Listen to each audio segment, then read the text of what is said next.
Hello everyone, welcome to the second part of osteoarthritis. In this, we'll be seeing the clinical features and treatment of osteoarthritis. So, first thing is pain. The most important clinical feature of osteoarthritis would be pain. So, pain can occur due to both active and passive movement in osteoarthritis because it is an intra-articular disease. So, if in an extra-articular disease, mostly there'll be pain only in active movement. That is because there will be active contraction of muscle. So, in an extra-articular disease, active movement will cause pain. Passive will not mostly cause pain. But in osteoarthritis, since it is an intra-articular disease, both active and passive movements will cause pain. Second one is crepitations.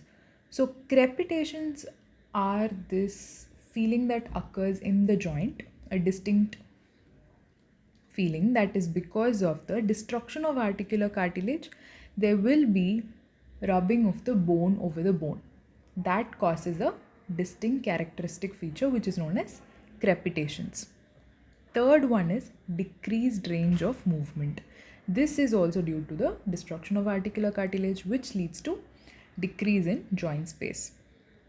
Next is the wasting of muscles. So, wasting of muscles is because there's no movement. Since there is pain and inability to use the joint, there will be decreased movement.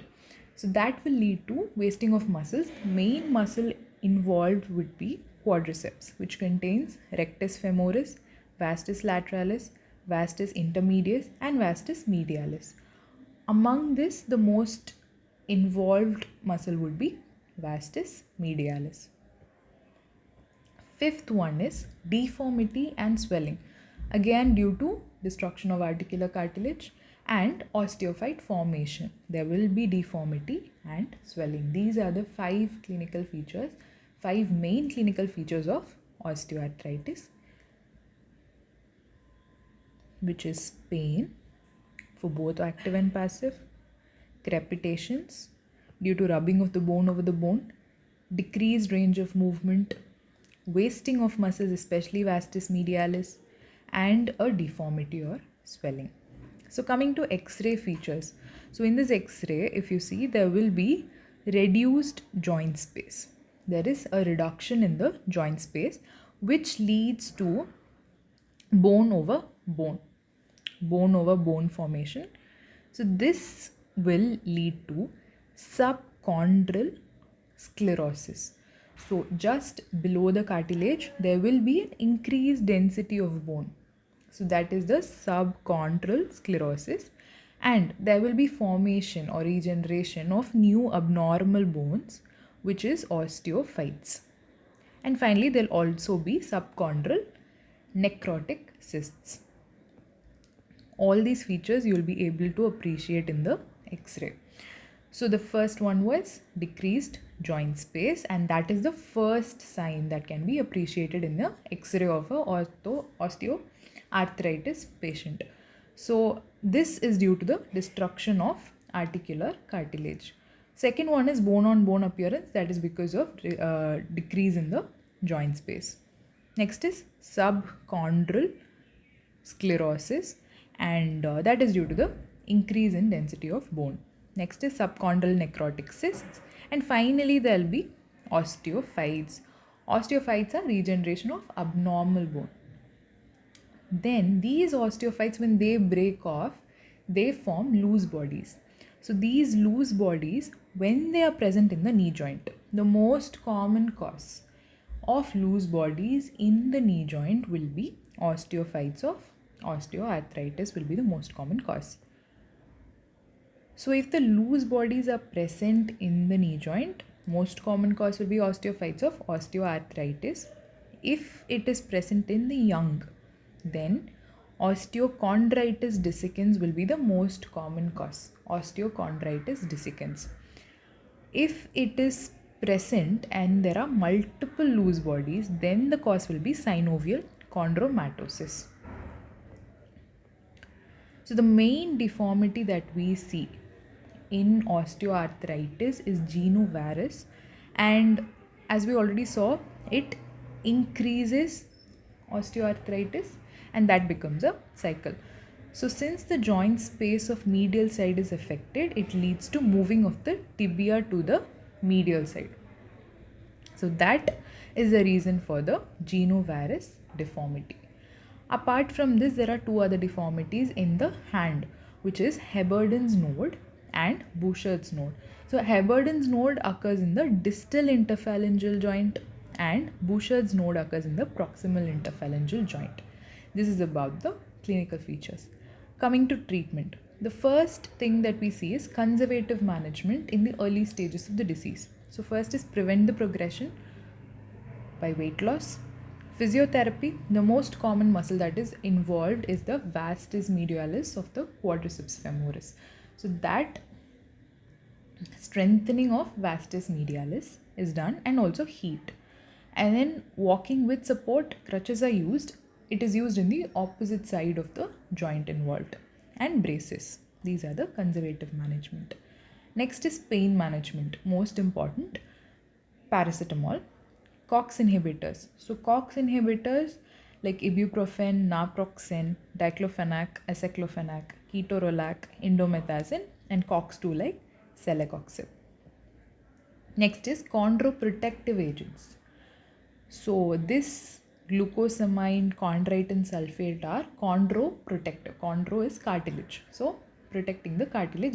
This can be done only in the early stages of the disease, before the cartilage is completely destroyed. Next is surgical management. First one is arthroscopy, which is washing out the joint and getting rid of all the osteophytes and loose bodies. Next is high tibial osteotomy. This X-ray right here is for high tibial osteotomy. This is done to correct the varus deformity, so as to break the cycle of varus increasing osteoarthritis and that in turn increasing varus. So this is where in the medial side of the tibia, high tibial osteotomy is done so as to restore the joint space between in the medial side of the knee joint. Next is arthroplasty, which is of three types. One is unicondylar knee replacement, total knee replacement, and total hip replacement if the hip joint is involved. So mainly unicondylar knee replacement and total knee replacement. So this is an image of unicondylar knee replacement, and this is an image of total knee replacement. So there's a femoral component, there's a tibial component, and there'll be a spacer which is used for the movement of the joint. So what are the contraindications of high tibial osteotomy will be? If there is a bicompartment disease. So this is mainly done if there is a medial condyle or medial side of the knee joint is affected, because that causes varus deformity. So bicompartment will be a contraindication. Again, if lateral condyle is involved also, we're not going to do high tibial osteotomy. Rheumatoid arthritis, because it is an inflammatory condition, and inflammatory conditions mostly cause bicompartment disease. More than 20% varus cannot be treated with high tibial osteotomy.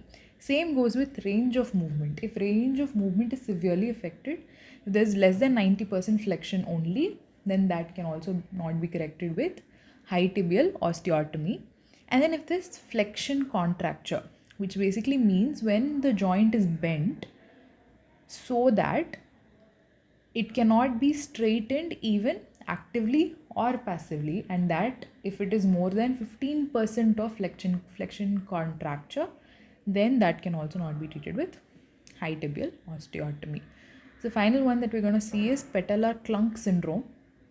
This is a complication of total knee replacement, where due to patella and femoral compartment of the when the total knee replacement is done, when the femoral component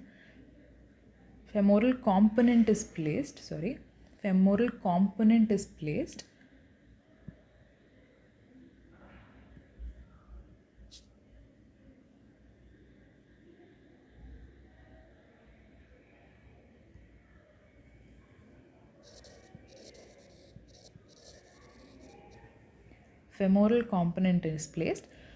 So there'll be a friction between the patella and the femoral component of the total knee replacement. So that will lead to fibrotic nodules. Fibrotic nodules which are placed proximal to the patella, the superior pole of the patella.